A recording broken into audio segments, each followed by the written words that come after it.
everybody. How are we today? It's a beautiful day outside again today. I hope you are having an amazing day. Now, let's find that book. Last time I left it here, but apparently I packed it away in my bag again. So let's read Harry Potter and the Prisoner of Azkaban. No, that's not it. I keep packing my extra book, and I always pick it out first. What else? Oh, blasted. That one sock again. Maybe one day I'll find a pair. I just can't seem to find where I left the other sock. Have you seen it? No. All right. Might be easier than I thought. Now, I came in here today without something very important. I come with it every time. I usually have my bag. I usually have my scarf. I forgot my scarf.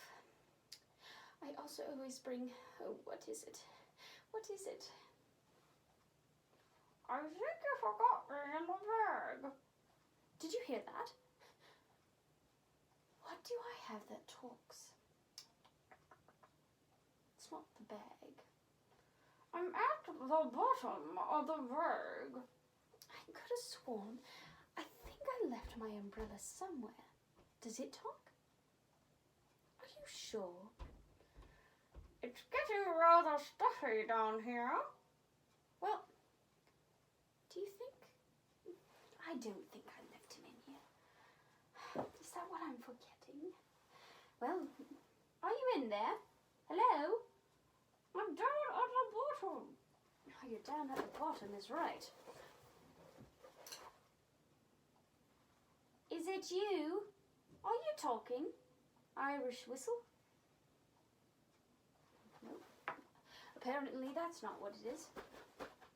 Mary Poppins, help me now! I'm coming. Oh, yes, I do see. 1 second, I'm coming. Oh, goodness, he's rather far down there. Oh, there you are, my friend. Sorry, was it rather claustrophobic down there? I could barely breathe. It was so claustrophobic. Well, I'm sorry, my friend. Next time, maybe say something if I, pack you into my bag. I didn't quite realize that you were in there. I see, I had my arm full with my bag and my jacket. It was so beautiful. I said, yes, we get it. It was nice outside. Well, I'll never put me in the bag again. All right. Well, we learned a lesson today. Do not pack your talking umbrella into your bag. It gets rather stuffy, apparently. Isn't that right? All right. Well, I think we're going to leave him here, since he's been rather chatty. And we are going to read the next chapter. Oh, we still haven't found our book. Oh, see what you did. I'm sorry, Mary Poppins. Ah, well, you should be. Aha! There. See, if I wouldn't have found you first, then I would have found the book. But, alas, I wouldn't want to have been crammed in the bottom of a bag either. Chapter 5. Oh, goodness. This chapter is called The Dancing Cow. And I think it's a rather long chapter. It's going to be a good one. All right. Coming close. We're going to read chapter 5. All right. Now, chapter 5. The Dancing Cow. Jane, with her head tied up in Mary Poppins' bandana handkerchief, was in bed with an earache. What does it feel like? Michael wanted to know. Like guns going off inside my head, said Jane. Oh, goodness.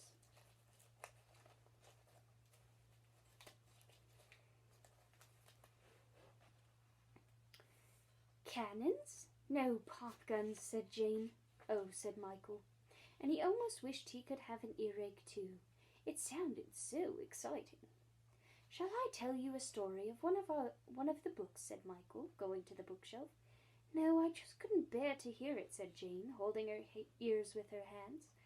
Well, shall I sit at the window and tell you what's happening outside? Yes, do, said Jane. So Michael sat all afternoon in the window seat, telling her everything that occurred in the lane, and sometimes his accounts were very dull, and sometimes very exciting. There's Admiral Boone, he said once. He's come out of the gate, and is hurrying down the lane. Here he comes.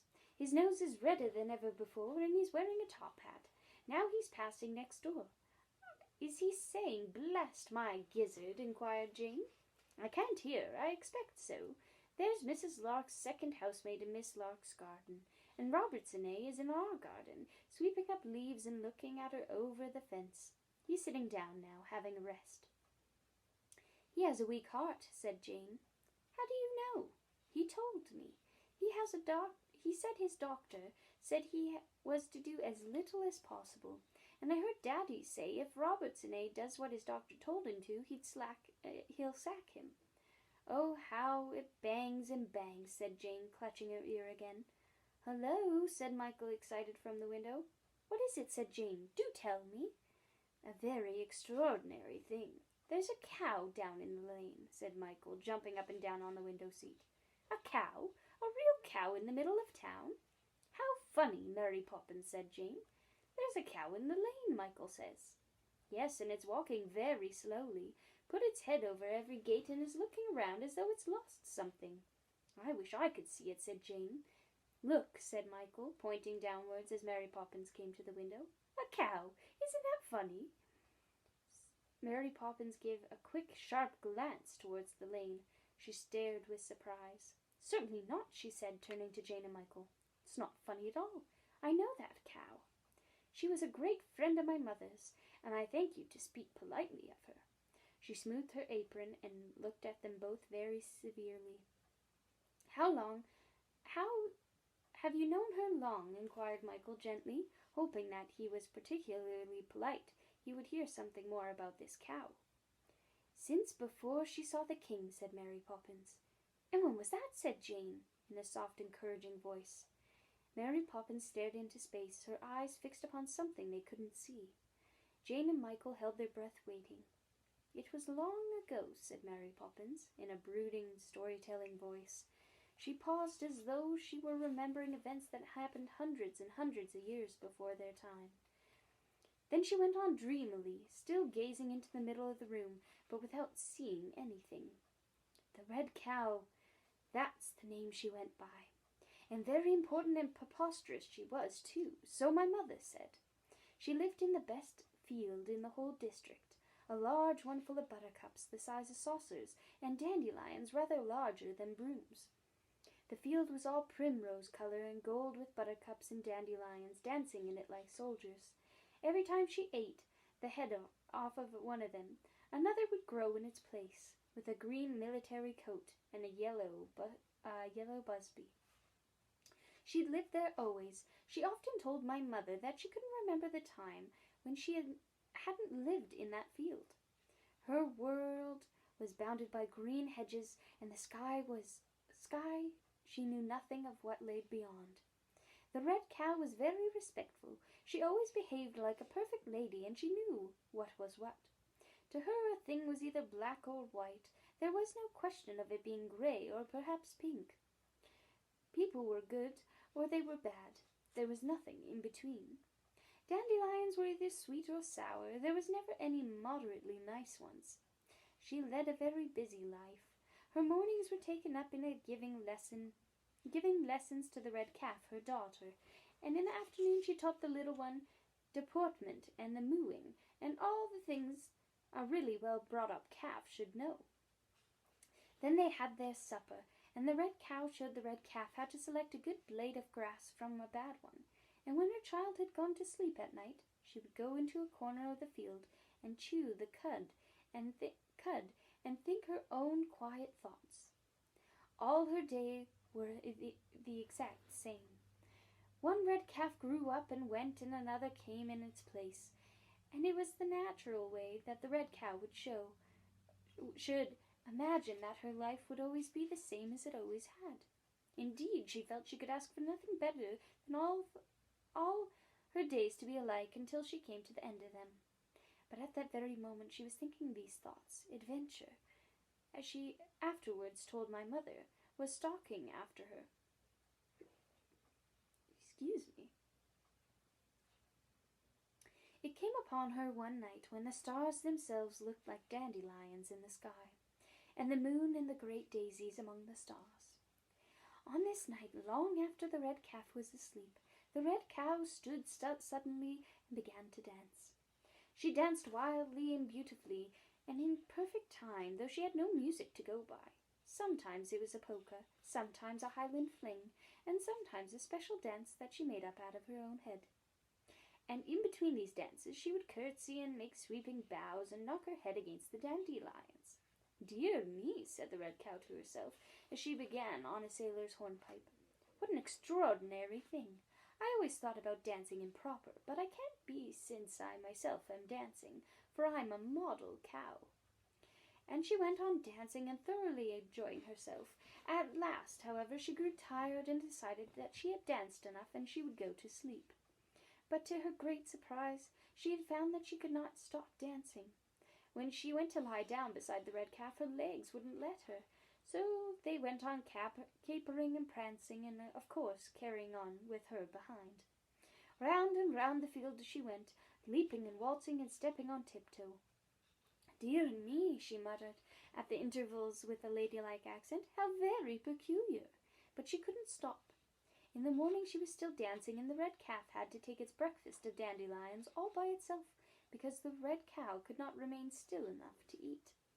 All through the day she danced up and down the meadow, and round the meadow, with the red calf mooing piteously behind her. When the second night came, she was still at the end of it, but couldn't stop. She grew very worried. At the end of the week of dancing she was nearly distracted. "I must go see the king about it," she decided, shaking her head. So she kissed her calf and told it to be good. Then she turned and danced out of the meadow and went to the king. She danced all the way, snatching little sprays of green food from the hedges as she went, and every eye that saw her stared with astonishment. But none of them were more astonished than the red cow herself. At last she came to the palace where the king had lived. She pulled the bell rope with her mouth, and when the gate opened, she danced through it and up the broad garden path till she came to the flight of steps that led to the king's throne. Upon this, the king was sitting, busily making a new set of laws. His secretary was writing them down in a little red notebook, one after the other, as the king thought of them. There were courtiers and ladies in waiting everywhere, all very gorgeously dressed, and all talking at once. "How many have I made today?" asked the king, turning to the secretary. The secretary counted the laws he had written down in the red notebook. 72, your majesty," he said, bowing low and taking no care not to tip over the quill pen, which was a very large pen. Not bad for an hour's work," said the king, looking very pleased with himself. "That's enough for today." He stood up and arranged his ermine cloak very tastefully. "Order my couch. I must go to the barber's," he said magnificently. It was then that he noticed the red cow approaching. He sat down again and took up his scepter. "What have we here?" he demanded as the red cow danced to the footsteps. "A cow, your majesty," she answered simply. "I can see that," said the king. "I still have my eyesight, don't I? But what do you want? Be quick, because I have an appointment with the barber at 10. He won't wait for me longer than that, and I must have my hair cut. And for goodness sake, stop jigging and jagging like that," he added irritably. "It makes me quite giddy." "Quite giddy," said the courtiers, staring. "That's just my trouble, your majesty. I can't stop," said the cow. "Can't stop? Nonsense," said the king. "Stop it at once. I, the king, command you." "Stop at once." The red cow made a great effort. She tried so hard to stop dancing that every muscle, every rib stood out like a mountain range all about her, but it was no good. She kept on dancing at the foot of the king's steps. "I've tried, your majesty, and I just can't. I've been dancing now for 7 days and going, and I've had no sleep, and so very little to eat. A little white thorn spray or two, that's all, so I've come here for your advice." Very curious," said the king, pushing the crown to one side and scratching his head. Very curious, said the courtiers, scratching their heads too. What does it feel like? Said the king. Funny, said the red cow, and yet, she paused as if choosing her words, it's a rather pleasant feeling too, as if laughter was running up and down inside of me. Extraordinary, said the king, and he put his chin on his hand and stared at the red cow, pondering on what was the best thing to do. Suddenly he sprang to his feet and said, Good gracious! What is it? Cried all the courtiers. Well, why, don't you see? Said the king, getting very excited and dropping his scepter. Well, what a silly fool I was not to notice it before, and what silly fools you were too. He turned furiously upon them. Don't you see there's a fallen star on her horn? There it is, said the courtiers. They all suddenly noticed a star for the first time, and they looked at it, and seemed to them that the star grew brighter. That's what's wrong, said the king. Now you better pull it off, so that this lady can stop dancing and have some breakfast. It's the star, madam, that's making you dance, he said to the red cow. Now come along, you. And he motioned to the chief courtier, who presented himself smartly in front of the red cow and began to tug at the star. It wouldn't come off. The chief was joined one after another by the other courtiers, until at last there was a long chain of them, each holding the man in front by the waist, and a tug-of-war began between them and the star. Mind my head, said the red cow. Pull harder, roared the king. They pulled harder. They pulled until their faces were red as raspberries. They pulled till they could pull no longer, and all fell back one on top of the other. The star didn't move. It remained firmly fixed to the horn. Tsk, tsk, tsk, tsk, tsk, said the king. Secretary, look in the encyclopedia and see what it says about cows with stars on their horns. The secretary knelt down and began to crawl under the throne. Presently he emerged carrying a large green book, which was always kept there in case the king wanted to know anything. He turned the pages. There's nothing at all, Your Majesty, except the story of a cow who jumped over the moon, and all about that. The king rubbed his chin because that seemed to help him think. He sighed irritably and looked at the red cow. All I can say, he said, is that you better try that too. Try what? Said the red cow. Why, jumping over the moon. It might have an effect worth trying anyway. Me? Said the red cow with an outraged stare. Yes, you. Who else? Said the king impatiently. He was anxious to get back to the barber's. Sire, said the red cow, I beg you to remember that I'm a decent, respectable animal, and have been taught from my infancy that jumping was no occupation for a lady. The king stood up and took his scepter and shook it at her. Madam, he said, you came here for my advice, and I've given it. Do you not want to go on dancing forever? Do you want to go hungry forever? Do you want to go sleepless forever? The red cow thought of the lush, sweet taste of dandelions. She thought of meadow grass and how soft it was to lie on. She thought of her weary, capering legs and how nice it would be to rest. And she said to herself, perhaps just once it wouldn't matter, and nobody except the king would need to know. How high do you suppose it is? She said aloud as she danced. The king looked up at the moon. At least a mile, I should think, he said. The red cow nodded. She thought so too. For a moment she considered, then she made up her mind. I never thought I should come to this, Your Majesty, jumping and over the moon at that. But I'll try it, she said, and she curtsied gracefully at the throne. Good, said the king pleasantly, realizing that he would be in time for the barber, after all. Follow me now. He led her down the way into the garden, and the red cow and the courtiers followed him. Now, said the king, when he reached the open lawn, when I blow the whistle, jump. He took a large golden whistle from the waistcoat pocket and blew it lightly to make sure there was no dust. The red cow danced at attention. Now 1, said the king. 2, 3. He blew the whistle. The red cow, drawing in her breath, gave one huge, tremendous jump, and the earth fell away beneath her. She could see all the figures of the king and the courtiers growing smaller and smaller until they disappeared below.